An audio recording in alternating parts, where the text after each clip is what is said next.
ఇదేంటి, నేను పోలీస్ స్టేషన్కి ఎలా వచ్చాను? నువ్వు రాలేదురా అబ్బాయి, మేమే వచ్చేలా చేశాం.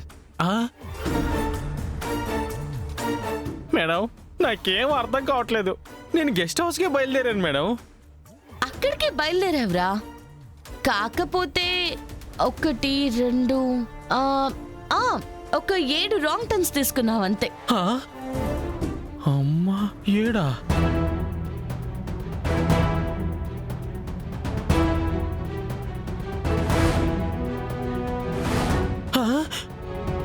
అంటే ఆ రాంగ్ టర్నింగ్లన్నీ మీరు చేయించారా?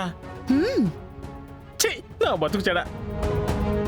అంతా తన కంట్రోలే ఉందనుకొని ఒక పిచ్చిది తాపీగా ఇంట్లో కూర్చొనుంటే మీరు ఇక్కడ తాపీగా కూర్చొని మమ్మల్ని ఇక్కడికి రప్పించారన్నమాట. మీలాంటి వాళ్ళ మీద ఆ కోడి బుర్రేసుకొని గెలుద్దామని శపథాలు చేసి ప్లాన్లు వేసింది మేడం.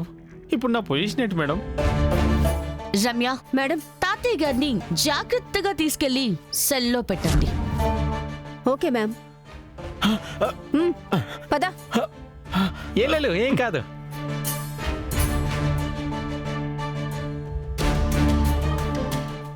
ఇప్పుడు నా పరిస్థితి ఏంటో.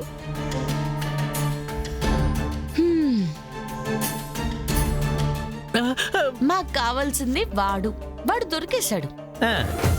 నిన్నేం చేయాలో నువ్వే చెప్పు. Choice is yours. మీ వాళ్ళ ట్రీట్మెంట్కి నా బాడీ తట్టుకోలేదు మేడం. ప్లీజ్ ఆ హార్ష్ డెసిషన్స్ మాత్రం తీసుకోకండి. కావాలంటే రోజు వచ్చి మీ స్టేషన్ మొత్తం క్లీన్ చేస్తాను, మీ జీపులన్నీ తుడుస్తాను.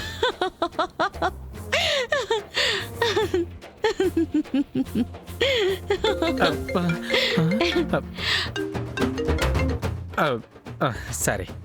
ఏంటి జేడి పొజిషన్? తాత కాని తాత దొరికాడు సార్. Very good. నేను వెళ్ళి సూరి గురించి డీజీపీ గారితో మాట్లాడతాను. అలాగే ప్రెస్కి ఇన్ఫార్మ్ చేస్తాను. మినిస్టర్ పేరు ఎక్స్క్లూడ్ చేసి ప్రెస్ నోటు రిలీజ్ చేయండి. Okay sir. దీని టైమింగ్ తగలయ్యా. దీని కామన్ సెన్స్ తో పాటు టైం సెన్స్ కూడా లేదు. ఏంటమ్మా అక్కనా? అవును మేడం. లిఫ్ట్ చేయి.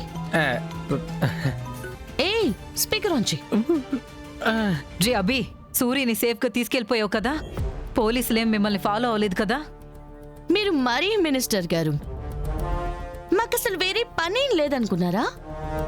హలో, ఎవరు మాట్లాడేది?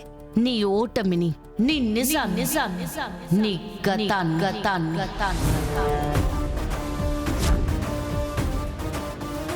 జేడి, అరే పర్లేదు మినిస్టర్ గారు, బానే గుర్తు పెట్టుకున్నారు. నా తమ్ముడు నీ దగ్గర ఎందుకున్నాడు?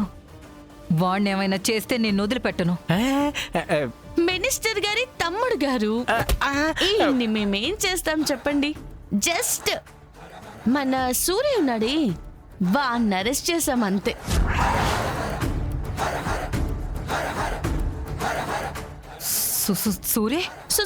సూర్య అని ఏదో తెలియని మనిషి గురించి మాట్లాడినట్టు మాట్లాడుతున్నారేంటి మినిస్టర్ గారు? మన సూరి, అదే మీరు ప్లాన్ చేసి కేదార్ తాతయ్యగా మహల్కి పంపించి కమలాకర్ గారి మీద మర్డర్ అటెంప్ట్ చేయించారు కదా, ఆ సూరి. JD, show